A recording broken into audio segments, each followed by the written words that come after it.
तो कौन से संग में जा रहे हैं? संग भी बहुत प्रकार का होता है कि नहीं होता? अब कोई शराब पीता होगा तो अकेले शराब पीता है क्या? उसके साथ 2-3 लोग होते हैं, 4 लोग पैक बनाने वाले। चोरी करने कोई जाता है तो चोरी भी अकेले नहीं होती, उसकी भी टीम होती है, गिरोह होता है। लेकिन अगर उस चोरों के संग में जाएगा तो क्या बनेगा व्यक्ति? चोर बन जाएगा। शराबियों के संग में जाएगा तो क्या बनेगा? शराबी बनेगा। लेकिन यहाँ ना तो ऐसे संग की बात नहीं हो रही, यहाँ विद्वानों की बात हो रही है, ज्ञानियों के संग की बात हो रही है, पढ़े लिखों की संग की बात हो रही है। जहाँ से आप उनका साथ जाते हैं, उनके समूह में बैठते हैं, उनका साथ रहते हैं, तो आप ज्ञानी बनेंगे, विद्वान बनेंगे। सम्मानित साथियों, ऐसे विद्वानों के, ज्ञानियों के संग में जाते हैं।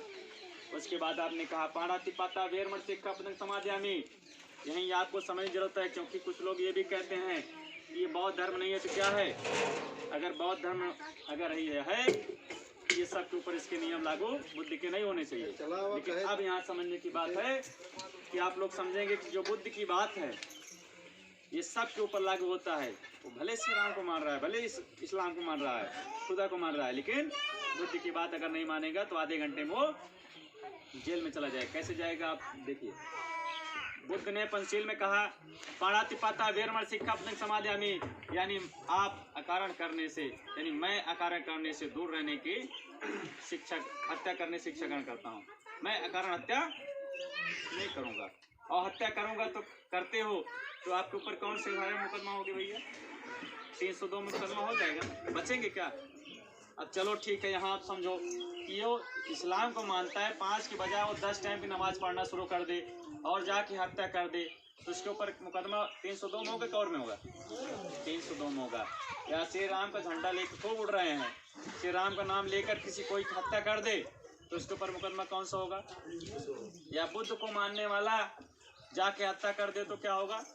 उसके ऊपर वही होगा। यानी चाहे सिख हो, चाहे जैन हो, चाहे पारसी हो, चाहे इस्लाम हो, चाहे बुद्धिस्ट हो, चाहे क्रिश्चियन हो, सब के ऊपर अगर हत्या करता है तो एक ही धारा मुकदमा हो 302 का। अब बुद्ध ने कहा हत्या मत करो, हत्या नहीं करोगे तो मुकदमा नहीं होगा, हत्या करते तो मुकदमा होगा। तो बुद्ध की बात सब मान रहे हैं कि नहीं मान रहे हैं? उसके बाद आगे कहा आपने आदिंदाना वेरमण सिक्खा पतंग समाध्यामि, यानी आप किसी की रखी हुई चीज को बिना पूछे ग्रहण नहीं करेंगे, चोरी करने से दूर रहने की शिक्षा करते हैं, नहीं तो उसमें मुकदमा होगा।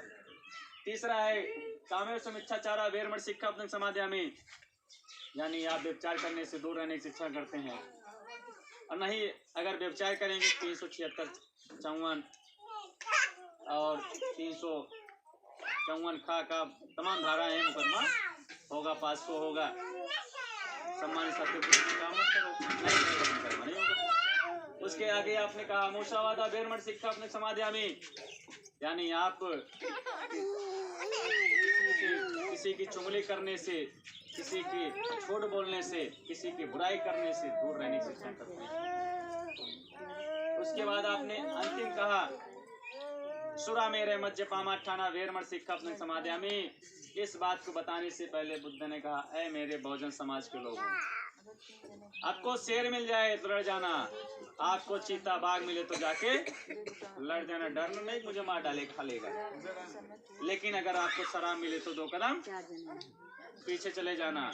लेकिन हमारा समाज इस बात को सुनता तो जरूर है, लेकिन करता है क्या? हमारा समाज शेर चीता बाघ हाथी की बात छोड़ो, और उसमें कोई मामला हो जाता है तो घर में घुस जाता है, बाहर नहीं निकलता है। लेकिन शराब मिलती है तो एक शीशी मिलके गरमाबा नहीं करती, बिना 2-4-10 शीशी पिए गलत करें। इसीलिए बुद्ध ने कहा सुरा मेरे मज्जपामाठाना वेरमण सिक्खा पतंग समाध्यामि, यानी कच्ची पक्की शराब अथवा अन्य नशीली चीजों के सेवन से दूर रहने की शिक्षा करते हैं। सम्मानित साथियों, ये बुद्ध के नियम है, ये बुद्ध के शासन है, ये बुद्ध के उपदेश हैं। यहाँ पर जितने धर्ममित्र हैं, अगर इनके उपदेश को मानेंगे तो आपका कल्याण होगा, नहीं मानेंगे तो कल्याण भला नहीं होने वाला है। सम्मानित साथियों, सभी ने कहा मेरी पूजा करो, मेरी भक्ति आराधना करो, आपके दुख खत्म हो जाएंगे, मैं मुक्ति दाता हूँ, आपको मुक्त कर दूंगा। लेकिन बुद्ध ने क्या कहा? मेरी पूजा, मेरी भक्ति, मेरी आराधना मत करो, क्योंकि मैं मुक्तिदाता नहीं हूँ। मैं मार्गदाता हूँ, जो मार्ग बता रहा हूँ उस पर चलेंगे तो आपका भला होगा, लेकिन चलेंगे आपको चलना ही पड़ेगा, मैं नहीं चलूँगा, चलना भी आपको पड़ेगा। इसलिए बुद्ध मुक्तिदाता नहीं मार्गदाता है, जो मार्ग बताया गया है उस पर चलेंगे तो आप निश्चित ही आगे बढ़ेंगे। सामान्य साथियों की धमकी आप लोग देते हैं, धमकी क्या देते हैं? जब किसी से लड़ाई झगड़ा होता है क्या कहते हो? चले जाओ, अब दोबारा मत बोलना, नहीं तो ठीक न होए। किस कहते हो? क्या नहीं, ऐसा नहीं कहते, ये कहते हो चले जाओ यहाँ से, ज्यादा 3-5 ना करे, नहीं हमार पकड़ लखनऊ तक है, ठीक ना, ऐसे कहते हो ना, कहते हो नहीं 3-5। लेकिन ये बताओ कभी आप लोग सोचे 3-5 है क्या? कभी सोचने का काम किया?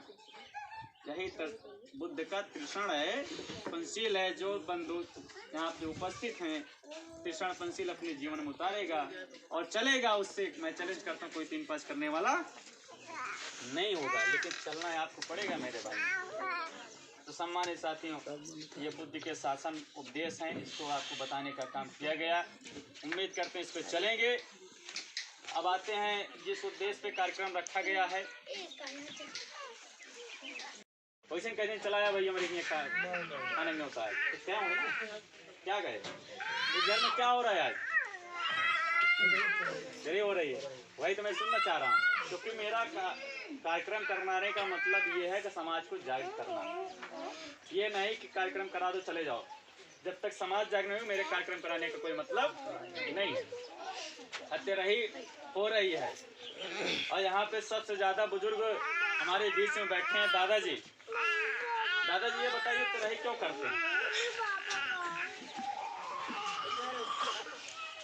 भैया ये तो सही बात तो ये है कि उनका कुछ नहीं हो रहा, ये अपनी आत्मा के शांति के लिए जो आप कर रहे हैं, अपनी आत्मा के लिए क्यों करते हैं ये बताओ बस।